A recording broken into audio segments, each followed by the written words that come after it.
My boyfriend's back and his name is Sanjay Gupta. Hey now, welcome to Armchair Expert. Our boyfriend's here today. We love him. The most trusted face and voice in medicine on TV to help us feel like we're getting the real info.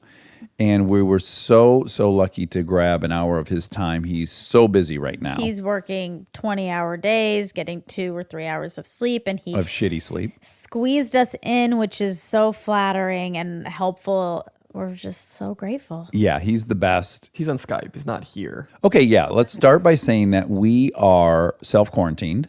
We're recording in Rob's garage outhouse lean-to. He's got his own little studio now at his new house, and we're in here, and it's wonderful. Yes. And he has better internet than we have at the attic. So while we continue to interview people, which we're going to do for the people who've reached out and are worried that we will slow down in any way, we are not going to slow down. In fact, we're going to pick up the pace. We're probably going to offer some other distractions for you, some lighthearted distractions. So those will all be coming.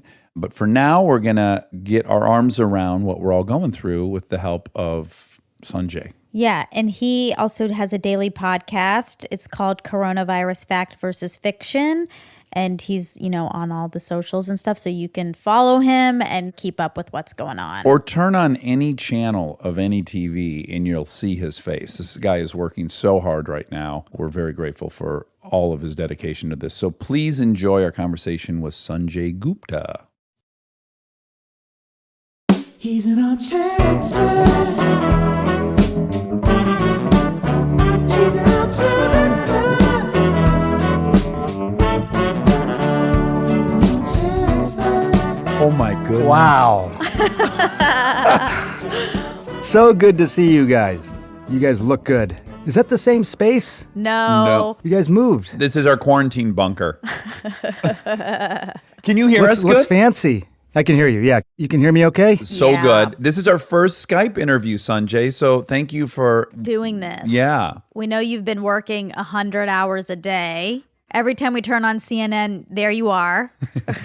It's, I think, the busiest I've been in my life. Yeah. And are you energized by that or is it fatiguing? I am energized by it. And just being honest, I'm having a hard time turning it off, Yeah. Like I'm a big, I think we talked about this last time, I'm a big quantified self guy. I measure my sleep and stuff. Mm-hmm. I have gotten maybe 3 to 4 hours of sleep a night we're going on 6 weeks now. Oof. And then when I go to bed, I can't sleep. Yeah. And I'm thinking, I said this thing and I think I could have described that better. I explained something, but I want to make sure it hit the mark. Like we keep talking about numbers and everyone's caught up in certain things and there's a bigger picture here with this. And it just feels very important. I mean, it is important. It feels like it matches the significance of this and how it feels to me. So it's intense. I mean, you are, and I don't think I'm overstating this, sincerely, just personally, when I hear you say something, I go, oh, that's the facts. Well, And so to have that on your shoulders and to want to get it right so much, knowing that people trust you, the responsibility, I have to imagine it's quite stressful and also probably invigorating. right. Yeah, you're absolutely right. I mean, it is, you feel like you want to rise to that for sure. Obligation may not be the exact right word because that almost maybe denotes something negative. I don't mean it in a negative way at all. Yeah. I mean, it's a good obligation. I think that the challenge as well is that there's a lot that I don't know. Right. I mean, that nobody knows. And I've said this so many times. I mean, look, with all humility, I'd love to be able to tell you that based on 10 years worth of data, based on 20 years, whatever, we're talking not even that many weeks that we've been into this. I have to imagine, too, it's changing so rapidly that you might say something on a Monday that then Thursday they're somehow asking you to walk back or something or clarify. That's right. I mean, even our discussion right now, if I give you some facts, I mean, look, even by this evening or tomorrow, it could be different. So I have to constantly provide the context to that as well and acknowledge that it's rapidly changing. And then obviously, too, you're also moving through the world a ton, right? Because you're doing interviews and you're in a public place quite often. So what kind of fear level do you have personally? Well, we've taken a lot of precautions now. I think we are trying to really practice what we preach and do that in a really, I think, an honest way. So when I'm doing television now, I'm in a studio by myself. The cameras are handled remotely. I mean, even little things like typically you would go to the makeup room and have them put powder on you. I don't do that. I just take a little puff and put some on to take away the shine, just trying to be really, really mindful of unnecessarily putting people too close to each other. Yeah. It's hard. I mean, you find yourself just slowing down. Right. Yeah. Just let me slow down. What am I about to touch? Do I need to touch that? Who am I about to be close to? Do I need to be that close to the person? In a weird way, it does make you more mindful of things, and that can be helpful, especially when you're running so fast. Yeah, and I wonder too, because in some sense you are a performer in addition to being a doctor and whatnot. And I was thinking this a lot when I was watching some of the late night talk shows that filmed without audiences.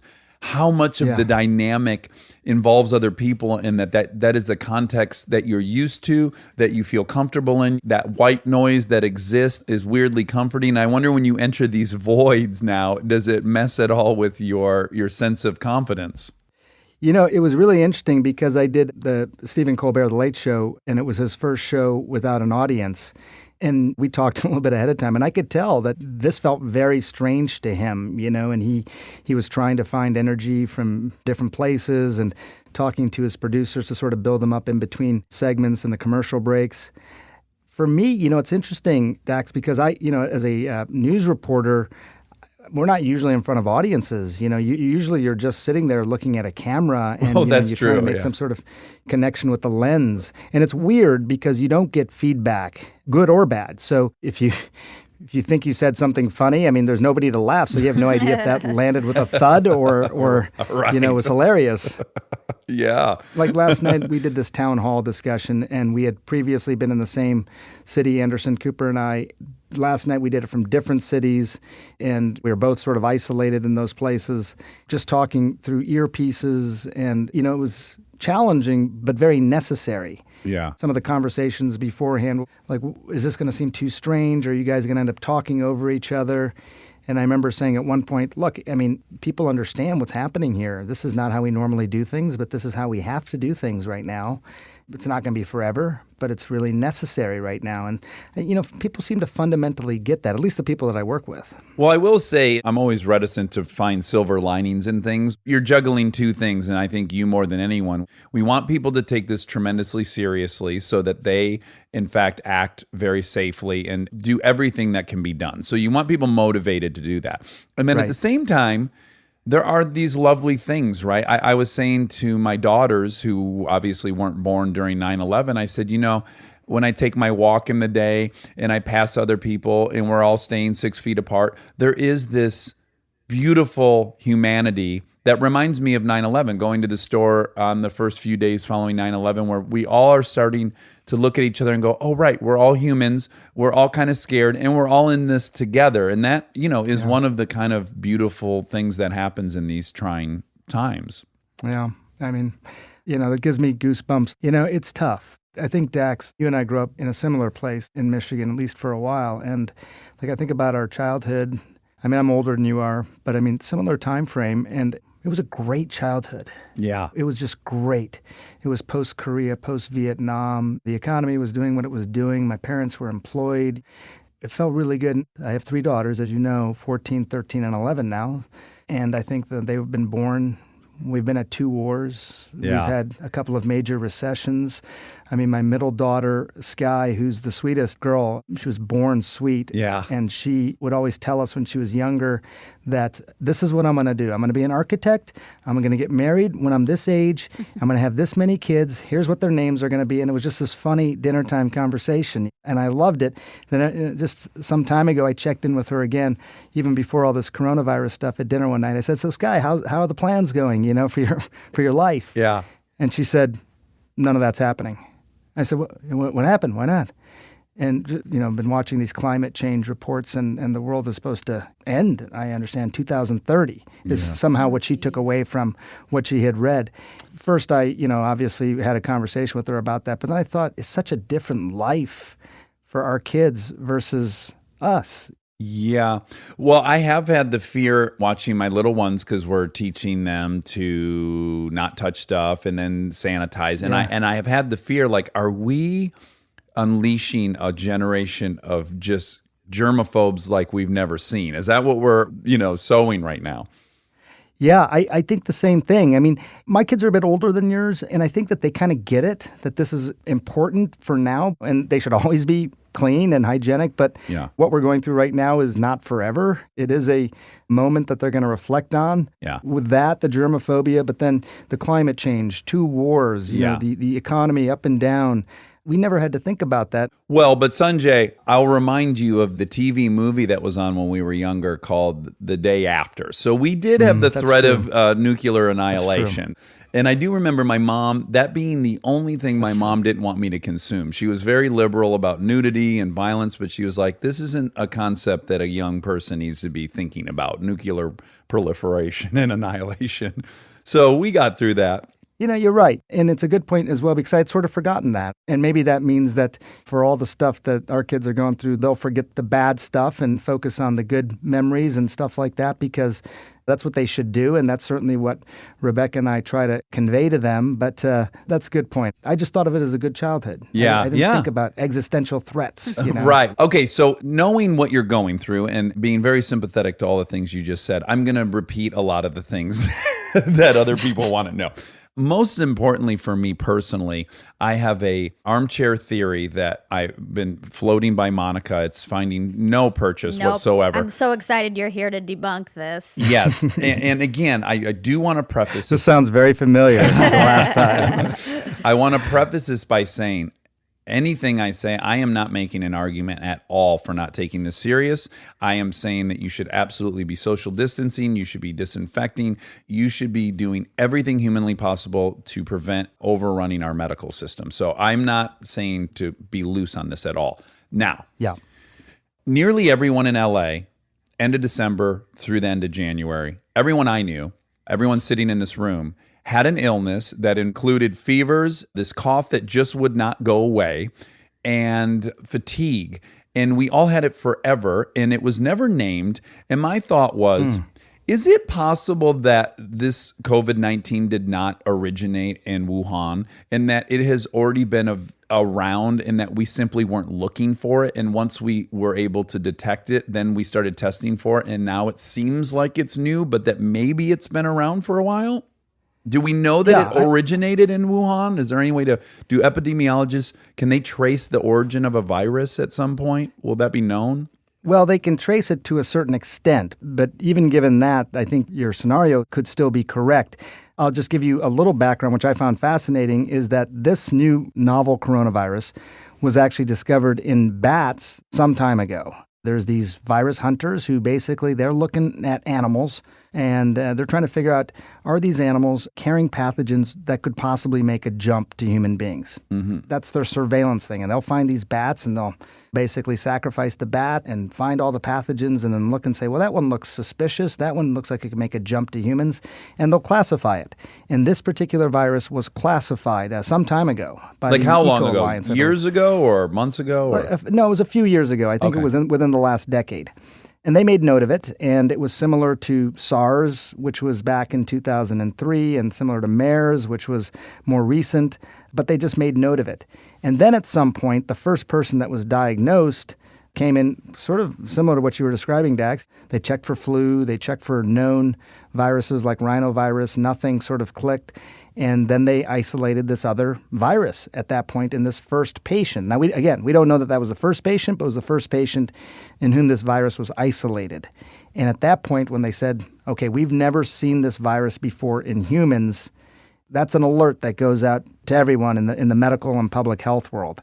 And it's always a red flag, a novel virus detected in a human. So it could have been already circulating. People had symptoms. They weren't bad enough to go to the doctor or the hospital, never got tested, but they had been carrying it. What was interesting about this guy was that everyone talked about this animal market, if you remember, in Wuhan being the source of this. So it turns out the first patient diagnosed officially had never had any contact with that animal market. So it's a good chance it was already spreading in the community and he had already acquired it. So yeah, we don't really know. We may know from where it came, animals. Almost all of our pathogens come from animals. They're zoonotic diseases, but we don't know for sure how long it had been out there. It could have been out there a lot longer. And my guess is that it was. In fact, if you look at a lot of flu cases in this country now, and maybe even some of the flu deaths, if you go back and look at their actual, what the actual virus was, it may end up that they were coronavirus, even going back some time. That's great. That leads to another question of mine, which is there a way to test people who've already died, I guess, and haven't been Autopsied or something? Yeah, because here's my theory. So before we were really aware of it, I got to assume that the many people that died in January in the U.S. of, say, pneumonia, or what would have looked like pneumonia, if they were an old person in a convalescent home and they had respiratory issues and they died, I can imagine that they would chalk that up to pneumonia. It's not like they're going to launch an investigation, right? They're not going to send a sample to the CDC because an old person did what a high percentage of old people do, which is die of respiratory illness. They wouldn't even know to be curious. You're absolutely right. I mean, people do die of respiratory diseases all the time. There's not value in spending the time to do testing. You can do some testing. When the virus is in somebody, the person is considered the host. If the host dies, the virus dies as well. Not in all cases. Like Ebola was different, for example. Ebola could survive after the host died, which is why there was such a concern about funerals, for example, with Ebola. But with this and most of the flu viruses and this coronavirus, you need the host. What you can check, if you really wanted to investigate this, is to see if the body mounted a response to this particular virus, an antibody response. And you can go back and see, did the antibodies that the person made in their body fit with this novel coronavirus? And if they did, that would be your answer. But we haven't been doing that at all. We haven't gotten to that point. We can barely test for the virus itself, which it's been really hard to develop a plan or a strategy because we just don't know how widespread this is. Here's my fear about saying, well, I already had it. Because I don't want a bunch of people saying like, yeah, I was sick in January, so I probably had it. I had a cough, and so I'm fine now. I have some sort of immunity to it. Right. Well, didn't you hear my precursor before I said, no matter what, everyone should do every single thing being asked? I did hear that, but I Okay. think not everyone is taking it as seriously. Also, do we have any more information on that? Like, can you get it again? Do we know? We don't know. This is one of those things where, the humility has to come in. I mean, I've spent a lot of time with Dr. Fauci, who, is amazing. Everyone knows this guy's name now, I think, right? Yeah. He's 79 years old, by the way. I don't know if you knew that. Whoa. That guy He should be is running amazing. for president. He is as sharp as it gets. I mean, unbelievable. He's still, he's a marathoner. He's 79 years old. I just was at a press conference with him and the president, and he's on the fly fact-checking things. And, I think he's got maybe the hardest job in America right now when it comes to that. But I asked him this question, Monica, and what he basically said is that you probably do have immunity. Once you've been exposed to this virus and recover, your body does build up these antibodies. It's like getting a vaccine. That's what the vaccine does. The vaccine is giving you a little bit of the virus and then teaches your body how to fight that virus if it ever sees it again. Same thing happens when you get infected. Thing we don't know is how long does that immunity last? Right. That's the big question mark. So he's pretty confident that you do have some immunity, and that's a good thing. I mean, that ultimately is how these things burn out, is that enough people sort of get immunized to it. That's called the herd. The herd immunity starts to take place. And you get enough people who are in the herd, and the virus has a hard time sort of penetrating through a population then. So that's what you want ultimately. But again, because of no testing, we have no idea where we are on that. Yeah. Stay tuned for more Armchair Expert, if you dare.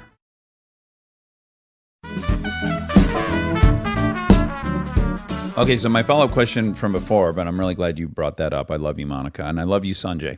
I love you guys too. Can I just say something before you ask your question? It is Yeah. really good to see you guys. You too. It is so nice to see you. The last time we talked, I felt like it was, I don't want to paint too negative a thing of what's going on in the world right now, but it was under much happier circumstances. We were talking Yes. about It was. traveling around the world and what all these amazing cultures around the world could teach us, and you guys are just so smart and knowledgeable. and Wonderland ask such Mall. Amazing Don't questions. forget Wonderland Mall. That was the most important thing. That formed us, I'm sure. It did. It's good to see you guys and talk to you like this because it feels very familiar and nicely nostalgic. Yes, I totally agree. I have the biggest warm spot in my heart Me for you. too. Again, I think because I got to talk to you before, when I see you on TV, not only do I trust you, I go, oh, that's my friend. I like that guy. Yeah. Oh, and on that topic, I will say my wife, who's been just doing a perfect job at protecting our family, I wasn't even allowed to come home until this morning. I just was reunited after 6 days in an apartment by myself. You were quarantining yourself? Well, I had been traveling. I was working in Colorado shooting something, then working in Austin shooting, and then they finally pulled the plug, and then I drove back so I didn't have to fly, and then she wanted me to hang low for a week to make sure that I didn't have any symptoms, which I don't have. So I just this morning got to hug my girls before coming here, which was heavenly. Yeah. So she's been doing a great job, and she's a warrior, and she's helping disseminate really useful, helpful information to people. But yesterday she kind of hit the skids and she was crying. And one of the things she was saying was, I just feel so bad for all these doctors who are putting themselves at the front line of this. And I said, and I don't know if you'll echo this, I said, honey, this is it for doctors. They went into medicine to save people. And this is an opportunity to save a lot of people and do their job like Navy SEAL Team 6. This is the time. Am I right about that?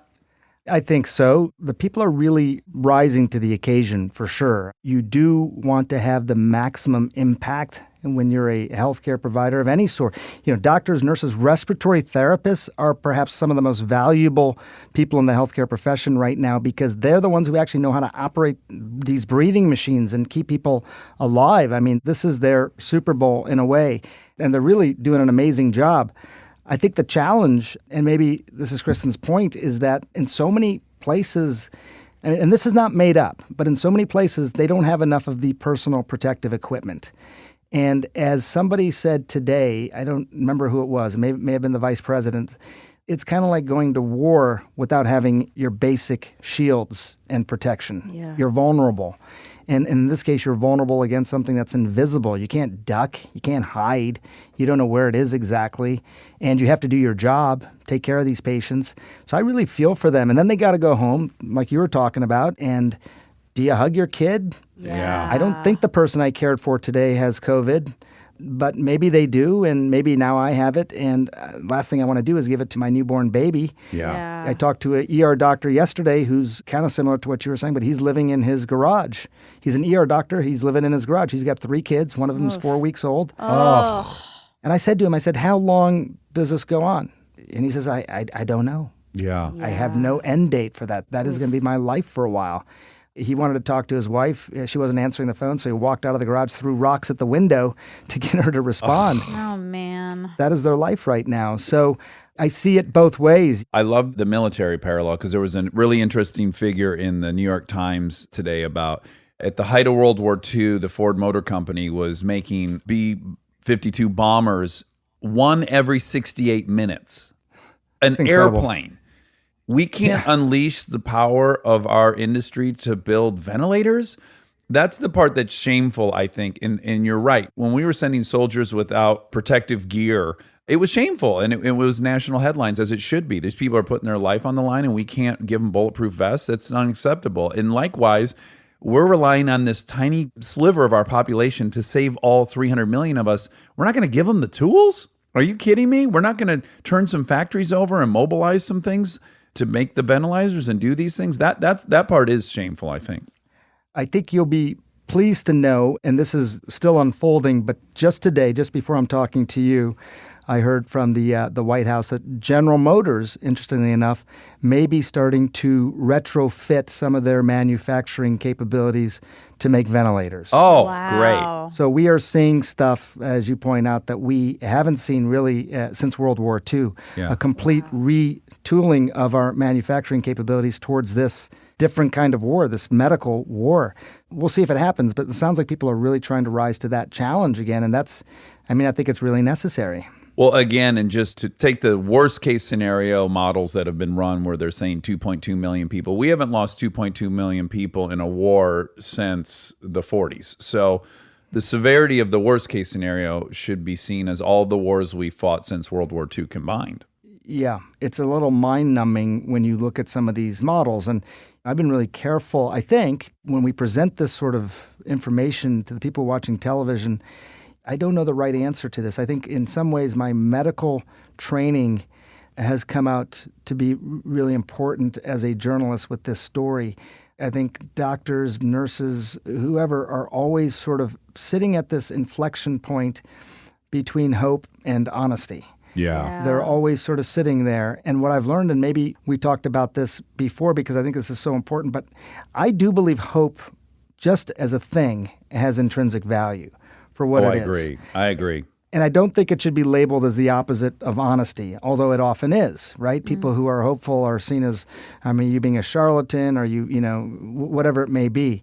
And yet, honesty has to lead the way, right? Yeah. You can never sacrifice honesty in pursuit of hope. I don't know if that makes sense, but Yeah. It does. But the idea, can you do both? Yeah, So, juggle both at the same time, I think. For your heart and your emotions and your life, you need to juggle. Because again, Nicholas Kristof wrote this amazing piece too today in the New York Times that was best case, worst case scenario. And the worst was the number I just said, which is terrifying.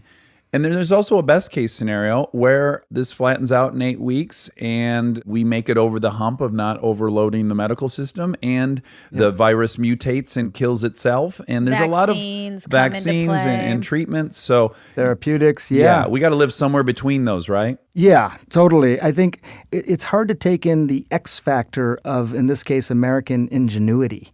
I don't think we ever know what we're really capable of until our backs up are against the wall. Yeah. So we're just modeling this based on existing sort of thoughts and ideas, but this sort of unleashes your imagination, I think, in all sorts of different ways. I mean, you knew, because you're a really well-read person, that Ford Motor Company did that during World War II with the planes. But I think today when a lot of people heard about General Motors maybe retooling and retrofitting their manufacturing to ventilators, it was like, wow, that's fantastic. I would never have thought that. How does that even work? Or people who are now creating this personal protective equipment in all sorts of different ways because they're trying to really pitch in and help these healthcare providers. So I have a lot of faith in American ingenuity. Yeah, World War II, we invented nuclear fission. We also invented vulcanization because we couldn't access rubber trees. I mean, we invented fake rubber because we had to. We invented nuclear reaction because we had to. So there's some mental hurdle where a military threat seems very easy to mobilize around and to sacrifice around and to bring all the resources to bear on. Yet medical stuff, there's this notion I could escape it. No one thinks they're going to escape a nuclear attack. Because there's a real enemy versus an elusive enemy. Yes. And That's interesting. That's a bummer. It's a bummer that, there's no face to put on Corona. You could use mine. Please don't. Not good for our brand. First of all, I learned something just now again, as I always do, talking to you guys. I mean, it's amazing. So thank you for that. I knew about nuclear fission. I did not know about the vulcanization. But, the other thing, and I don't know, maybe this is what kind of got me a little bit choked up earlier when you were talking about this. There is this notion, even if it's a faceless threat, that it is a universal threat. It is a common enemy, Like I always used to say, what is the one thing that would bring the world together? And I always thought it would be like an attack from another planet. Right. I mean, that's when the world comes together, right? Yeah. Because now we're all in it together and we got to fight these people who are attacking us from another planet. Well, I don't want to exaggerate it, but I think this sort of fits into that category, even more so than climate change in a way, because climate change gets so politicized. This is nobody's fault. This is a pathogen that's circumnavigating the globe. It does not respect borders or boundaries. It does not discriminate against young or old, men or women.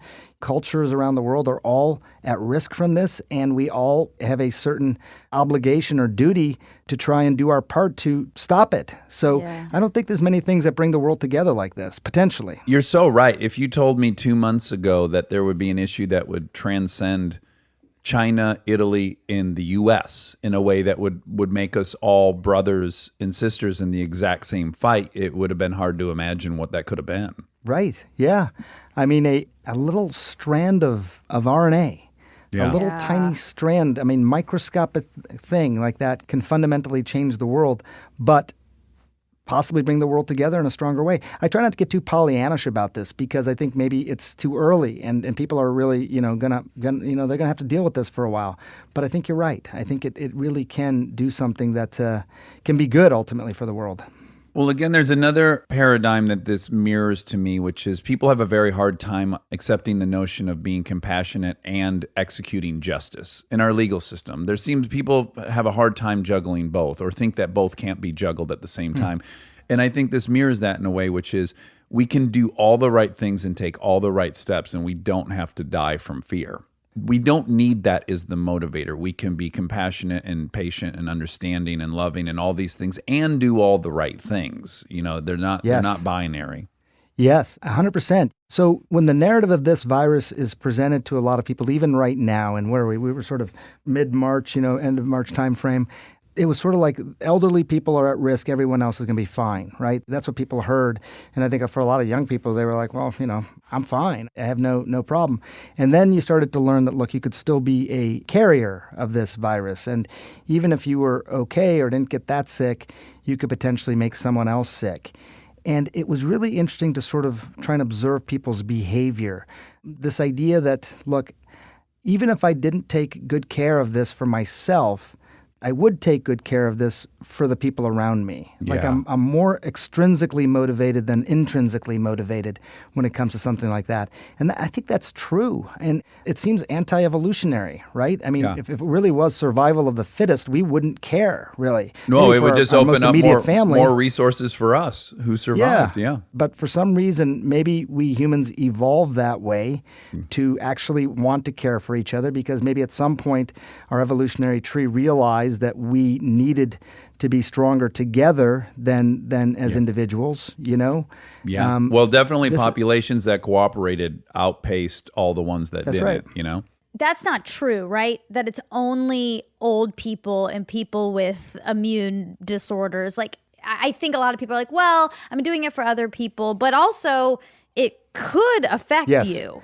And we are starting to learn that now, I mean, the point I was making earlier was at that point where we thought young people just be carriers, I was heartened that people did start to change their behaviors. Right. But you're absolutely right, Monica. I mean, what we're finding now, there's two things that have really jumped out at me as I spend all my time reading studies and talking to people and all that.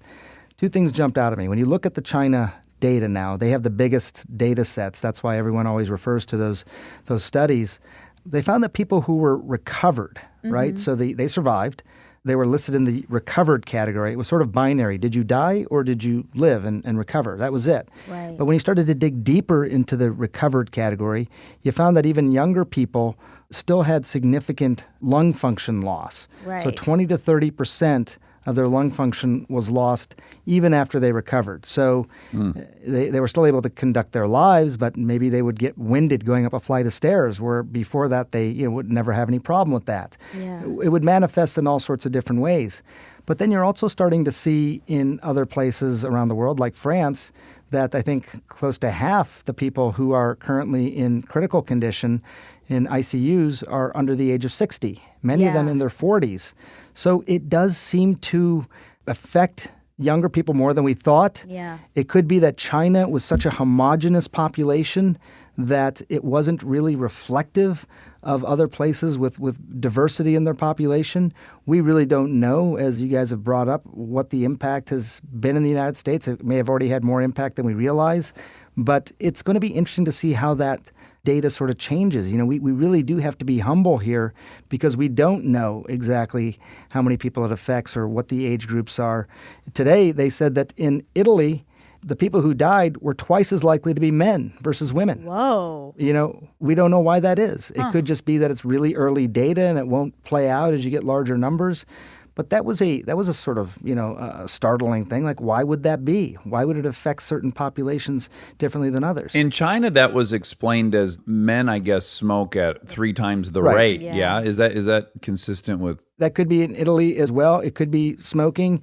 Here in the United States, a little bit more likely to be a man if they die, but closer to like 52 and 48%. So maybe that reflects the smoking. We don't know. We just don't know for sure.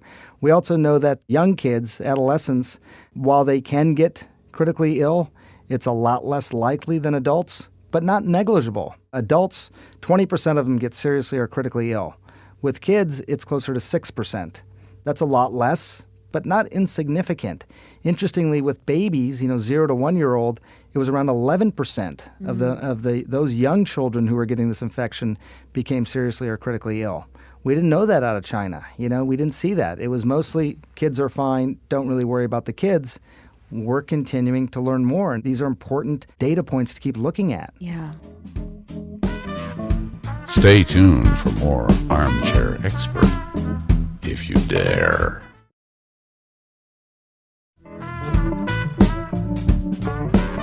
What other question did you have? I know you had. Oh, you had a fun one about food workers. We're going to get into some more practical, and then I have one last really provocative question.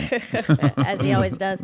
Yeah, I have just a selfish one. Well, not selfish, I guess, but we also want to keep the economy up as much as we possibly can. I want to be ordering food, and I know everyone's saying you can do takeout and delivery, but there's a part of me that's like, can you do takeout and delivery? Because it's passing from hand to hand. Can it go on your food and then you eat it? Like all of this. Yeah. Well, I'll tell you, first of all, we are, as a family, ordering takeout food a fair amount. Okay. Well, if it's good enough for Sanjay, it's good enough for us. Yeah. Yeah. And we went through the decision matrix on this and sort of figured it out for ourselves. And here's what made sense to me was, first of all, my wife's really busy. All the kids are at home. Right. They're not in school. And so just pragmatically speaking, and I'm working all the time, so just from life decisions, I'm trying to take pressure off of her, and, ordering takeout is helpful in that regard. But what we decided to do was everything's done on your phone app, so we pay for it through that, and the person will usually leave it at the front porch or wherever. So, you do keep still the physical distance from anybody. Mm-hmm. We'll pick it up over there and usually leave the outer bags, things that are most recently touched, on the porch. Right. Bring the containers into the house, and if it touches the counter, we're very careful about wiping the counters down, and then obviously washing our hands after we've touched all these things. If you keep in mind, you touch something like that, a surface that may be contaminated, and then you touch your eyes, your nose, your mouth, that's the concern here. If you wash your hands right after you touch those surfaces, you kind of obviate that concern. Right. It's not transmitted in the food. Okay. So it's not a foodborne virus.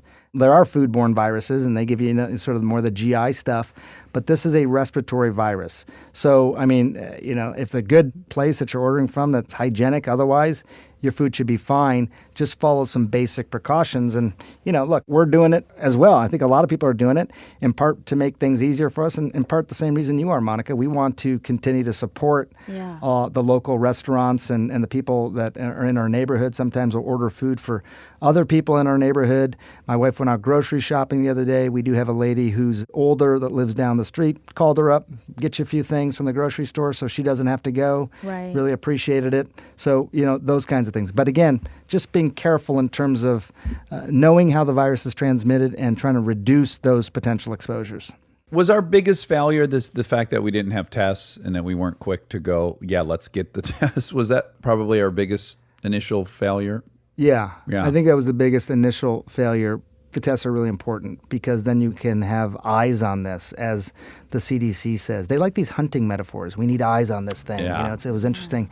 But I'll tell you what, though. What has concerned me a little bit, though, is that has become the metric of success now, testing. Right. And I think it's a little bit missing the point, because we also knew, when you look at some of those models, again, federal government models that they had access to, that we knew we were going to need a certain number of hospital beds, that we were going to need a certain number of ICU beds, a certain number of breathing machines. We knew this. And when they bought time for us in China by instituting the largest quarantine in human history, I think it was the largest in recorded human history, and even, what the president did, bringing that plane back from Wuhan, 195 passengers, and quarantining them here in the United States, that was a significant move. Yeah. It did slow things down, what he did. And even in this country, we hadn't had quarantine since smallpox 60 years ago. So there were really, really important strategic things that were done by the Chinese government and also by us to buy us time. It wasn't saying, hey, we stopped this thing. It never was. We knew we couldn't stop it. But the buying of time should have allowed us over 6 weeks, 2 months, whatever it was, to make sure we could have the capacity to handle the surge of patients that everyone knows is going to be coming. That's also, for me, I think, as a doctor, probably even a bigger failure because, now you're dealing with a situation where healthcare workers don't have their personal protective equipment. That could have been addressed.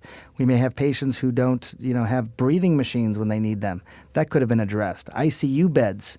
I mean, all these things could have been addressed. You have big public spaces where you guys are in Southern California that could have started to be retrofitted and modeled to be able to provide some surge capacity. That could have been done, but we didn't do it. And part of that's human nature. I mean, most humans don't like to act until something is literally slapping us in the face. Yeah. I mean, with regard to our personal health or with regard to some big public health issue like this, we kind of like to close our eyes, pretend it doesn't exist, and if we ignore it, it won't affect us. But, that's not the case here. And so I think that I don't even want to use the word failure. You can't disentangle anything from politics nowadays. But the reality is we didn't act and we could have. And I think that was a mistake. I'm also very sympathetic to the role they have, which is they have to try to prevent panic. So I am sympathetic to this thing they're juggling, which is they don't want mass panic. You saw people hoarding toilet paper, which was so beyond me because these people have showers. Hop in there and clean your butt. I don't know. It's not. I mean, of all the things you can't. There's a workaround for that. But right. Okay. So my provocative question is this: I can see someone saying, "Look, everyone's going to get it. X amount of people are going to die. That's tragic. But why add on the huge economic apocalypse that will have its own deadly implications?" Wouldn't it be better to just go about business as usual and accept the reality without adding a recession? I think it's a good question, but I will tell you, though, that it is one of these things where when you look at what will happen, you got to game this out a little bit. And you have to understand that, first of all, people can get really sick from this, even if they don't die.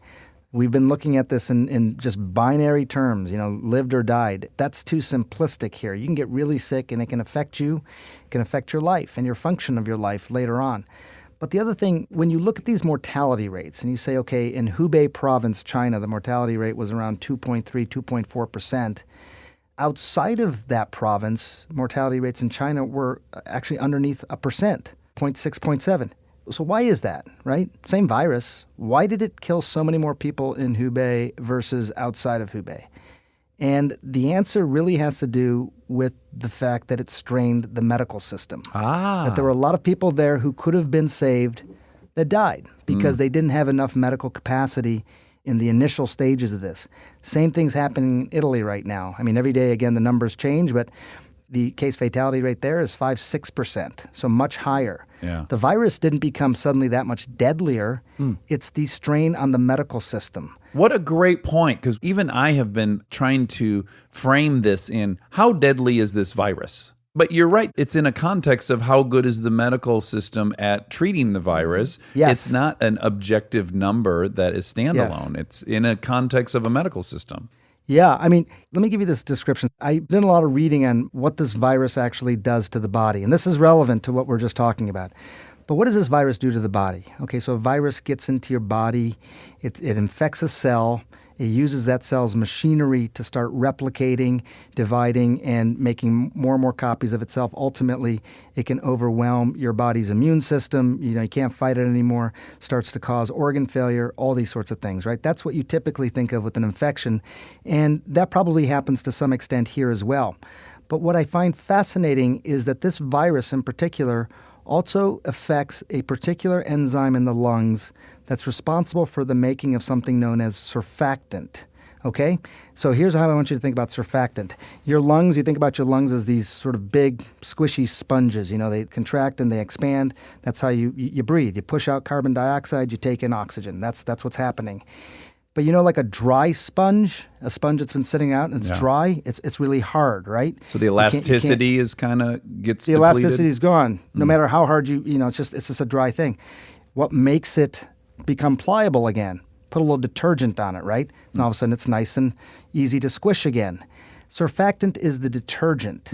What this virus is doing is taking away your surfactant, turning your lungs into these hard, sort of difficult to contract organs. Yeah. Now, that's a really challenging problem to treat, but it is treatable, okay? So if I had a patient like that, there are strategies that we could use that I know are very confident, I mean, not everybody obviously, but very confident that we could keep that patient alive. We could use high-function ventilators. We could use something called ECMO, extracorporeal membrane oxygenation. There are great strategies we have to try and keep a patient like that alive. My point is this, that the virus is a deadly virus. But if we were running full throttle and I had everything at my disposal for every patient that came in, I think we could lower the fatality rate tremendously because it's really a reflection of whether or not these patients can get medical care. Yeah. The virus is bad. I mean, I don't want to minimize that part of it. But the reason these fatality rates are so high is because of the strain on the medical system. And we think, in the United States, that can't happen here. But maybe it is happening here. Maybe that is why, Governor Newsom is really worried that 25 million people get this thing within the next 8 weeks in California. That's going to be a problem. That's why Governor Cuomo essentially created the efforts that he did, the Pause New York efforts that he did today, where he's saying only essential people need to be outside. Yeah. I don't want the medical system overwhelmed because that is a bigger problem right now than the virus, I think, especially in the developed world. So that's what we're dealing with.